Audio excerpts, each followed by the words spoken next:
Hello artists, today we're going to start glazing your monster flower pots.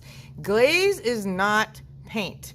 Think of it as it's like a liquefied sand, and we brush it on, it dries so it looks really powdery, and then it gets fired.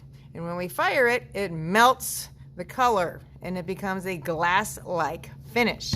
These particular glazes right here have little extra crystals inside them that kind of explode when they melt in the kiln.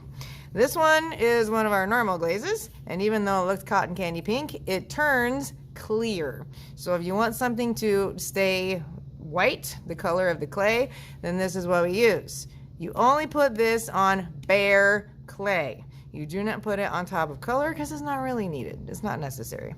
All right, the Jungle Gem glazes that I have here, they all change. Well, with any glaze, they change when they get fired. So the color you see now is not what they will become. Like this one is called Blue Caprice. It looks kind of greenish. It becomes this color that we see down at the bottom. So it's important to check my little answer key so you know what things will be.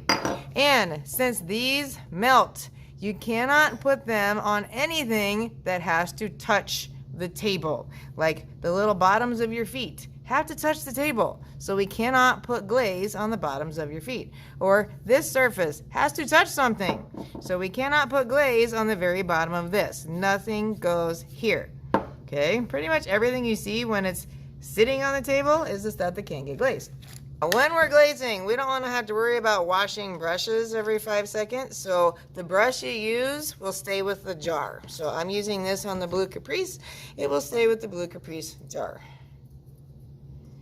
And we brush them on as you would paint.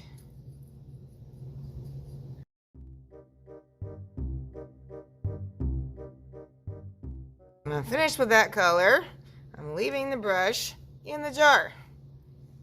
I'm leaving the lid with the jar. And then I can move on to another color. With glazes, if you make a mistake, you can't just paint over it because the color will come back. So a lot of times you could just scrape it off with a fingernail. If it was a bigger amount, we could wipe it with a wet paper towel. But wait till it dries and then try to scrape it.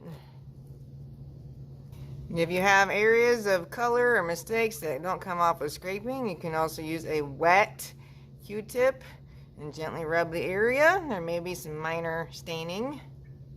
And as for my little legs, you have to be very careful when you glaze these, because one more time, this part touches the table. Anything that touches the table cannot have glaze on it. So what you may have to do is set it down and take a look from the side view and see if it touches. Like I probably can't put glaze on the bottom of my toes. Now notice I did lose a little leg. Now we can't glue the leg back on because the glue would melt in the kiln and the leg wouldn't stay. But if you can get things to stand on their own, then we can take my friend Clear here and use the glaze like a glue. So I can put a little glaze right here. When I stand this together in the kiln, it'll melt back on. So I put glaze on top of the leg. As long as it can stand on its own, then it should melt back together. Okay, I painted the inside, his eyes, his teeth, his tongue. I mentioned I wanted my face to be white, so I'm putting the clear on it to give it a protective coating. Clear is the one you can be a little sloppy with. And if it touches another color, it's not going to hurt it.